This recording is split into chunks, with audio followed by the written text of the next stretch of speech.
അസ്സലാമു അലൈക്കും വറഹ്മത്തുള്ളാഹി തആല വബറകാതുഹു. ബഹുമാനികളെ, പരിശുദ്ധ റജബിലെ അവസാനത്തെ നിമിഷങ്ങളിലാണ്, ദിനങ്ങളിലാണ് നമുക്കെയും ഉള്ളത്. ചിലപ്പോൾ 2 ദിവസം ഇല്ലെങ്കിൽ 1 ദിവസം മാത്രമാണ് റജബിന് നമുക്ക് ബാക്കിയുള്ളത്. പരിശുദ്ധ റജബ് ഇസ്തിഗ്ഫാറിന്റെ മാസമാണ്. ഇസ്തിഗ്ഫാർ ധാരാളം ചൊല്ലേണ്ട ഒരു മാസമാണ് റജബ് എന്നുള്ളത്. അപ്പോൾ എത്ര കണ്ട് നാം ഇസ്തിഗ്ഫാർ ചൊല്ലിയെന്ന് ഞാനും നിങ്ങളും ചിന്തിക്കേണ്ട ഒരു സമയമാണ് റജബിലെ അവസാനത്തെ ദിവസം. അപ്പൊ നമുക്ക് ധാരാളമായി ഇസ്തിഗ്ഫാർ ചൊല്ലണം, ഒരുപാട് ഇസ്തിഗ്ഫാർ ചൊല്ലി തീർക്കണം. അസ്തഗ്ഫിറുല്ലാഹൽ അദീം, അസ്തഗ്ഫിറുല്ലാഹൽ അദീം എന്നിങ്ങനെ ദിവസവും ഇസ്തിഗ്ഫാർ ചൊല്ലുന്നവരാകണം. കാരണം ഇസ്തിഗ്ഫാർ ചൊല്ലിയാൽ വെറും പാവങ്ങൾ മാത്രമല്ല റബ്ബ് പുറത്തു തരുക, ഒരുപാട് വിഷയങ്ങൾക്കത് പരിഹാരമാണ്. ഇസ്തിഗ്ഫാർ ചൊല്ലിയാൽ അദ്ദേഹത്തിന്റെ സർവ്വവിധ പ്രശ്നങ്ങൾക്ക്, പ്രയാസങ്ങൾക്ക്, പ്രതിസന്ധികൾക്ക് അത് പരിഹാരമാണ്. മഹാന്മാർ, ഒരു മഹാന്റെ അടുത്തേക്ക് ഒരു മനുഷ്യൻ പോയി, അദ്ദേഹം പറയുന്നു, കാലങ്ങളായി കല്യാണം കഴിഞ്ഞ് ഇതുവരെയും ഒരു കുഞ്ഞിക്കാലം കാണാൻ കഴിഞ്ഞില്ല, ഒരു കുഞ്ഞായില്ല, അതിനു വേണ്ടി എന്തെങ്കിലും ഒരു പരിഹാര മാർഗം പറഞ്ഞു തരണമെന്ന് ആ മഹാന്റെ അടുത്ത് പോയി ആ മനുഷ്യൻ പറഞ്ഞപ്പോൾ ആ മഹാനവറുകൾ പറയുന്നു, നീ മനസ്സറിഞ്ഞ് ഇസ്തിഗ്ഫാർ ചൊല്ലുക, ധാരാളം ഇസ്തിഗ്ഫാർ ചൊല്ലുക, നിനക്ക് അല്ലാഹു തആല നല്ല മക്കളെ തരും, ഖൈറായ മക്കളെ തരും എന്ന് ആ മനുഷ്യനോട് ആ മഹാനവറുകൾ നിർദ്ദേശിക്കുകയാണ്. അതുപ്രകാരം ആ മനുഷ്യൻ ധാരാളം ഇസ്തിഗ്ഫാർ ചൊല്ലി, അസ്തഗ്ഫിറുല്ലാഹൽ അദീം, അസ്തഗ്ഫിറുല്ലാഹൽ അദീം.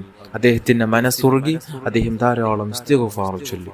അദ്ദേഹം കുറച്ച് വർഷങ്ങൾക്ക് ശേഷം അദ്ദേഹം ഒരു കുഞ്ഞുമായിട്ട് ആ ഉസ്താദിന്റെ അരികിലേക്ക് വരികയാണ്, ആ മഹാന്റെ അരികിലേക്ക് വരികയാണ്. അദ്ദേഹം സന്തോഷ വാർത്ത അറിയിക്കാൻ വേണ്ടി, സന്തോഷം പറയാൻ വേണ്ടി.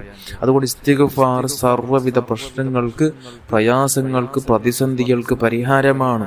അതുകൊണ്ട് ധാരാളം ഇസ്തിഗ്ഫാർ ചൊല്ലുന്നവരാകണം. ദിവസേന ധാരാളം, ചുരുങ്ങിയതൊരു 100 തവണയെങ്കിലും ഇസ്തിഗ്ഫാർ ചൊല്ലുന്നവരാകണം.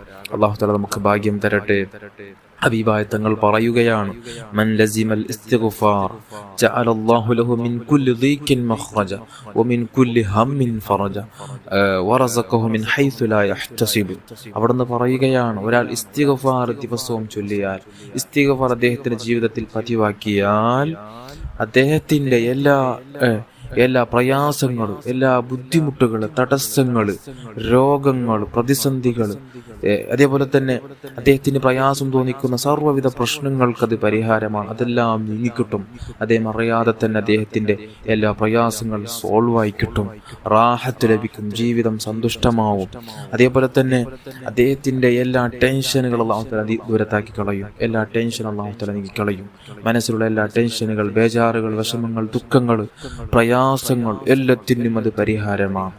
അതേപോലെ തന്നെ അദ്ദേഹം മിൻ ഹൈസു ലാ യഹ്തസിബ്, അവൻ വിചാരിക്കാത്ത റൂട്ടിലൂടെ അവന് അല്ലാഹു തആല സമ്പത്ത് കൊടുക്കും, പണം കൊടുക്കും, ഐശ്വര്യം കൊടുക്കും, ഐശ്വര്യമുള്ള ജീവിതം കൊടുക്കും, ആവശ്യമുള്ളത് കൊടുക്കും. ആവശ്യങ്ങൾ വരുമ്പോൾ ആവശ്യമുള്ള സാധനം, ആവശ്യമുള്ള വിഷയം നമുക്ക് ലഭിക്കുക എന്നുള്ളതാണ് നമ്മുടെ ജീവിതത്തിൽ വേണ്ടത്.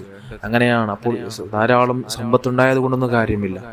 നമുക്കുള്ളത് ആവശ്യം വരുമ്പോൾ നമുക്ക് ഉപകാരമുള്ളതായി മാറണം. അങ്ങനെയുള്ള സമ്പത്ത് അവന് ലഭിക്കുമെന്ന് ഹബീബായ തങ്ങളാണ് പറഞ്ഞിട്ടുള്ളത്.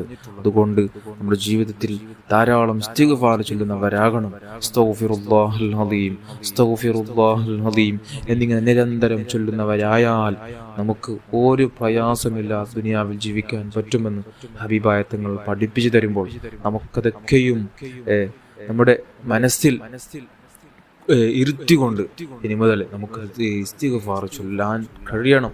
ചുരുങ്ങിയതൊരു 100 തവണ ദിവസവും ചൊല്ലുന്നവരാകണം. അല്ലാഹു തആല നമുക്ക് ഭാഗ്യം തരട്ടെ. ആമീൻ യാ റബ്ബൽ ആലമീൻ. റജബിലെ അവസാനത്തെ ചുരുങ്ങിയ ദിനങ്ങൾ, ചുരുങ്ങിയ 1-2 ദിനങ്ങൾ മാത്രമാണ് ബാക്കിയുള്ളത്. ഇസ്തിഗ്ഫാറുകളെ കൊണ്ട് ധന്യമാക്കുക. ഇസ്തിഗ്ഫാറിന്റെ മാസമാണ് റജബ് എന്നുള്ളത്. അല്ലാഹു തആല നമുക്ക് ഭാഗ്യം തരട്ടെ. ആമീൻ യാ റബ്ബൽ ആലമീൻ.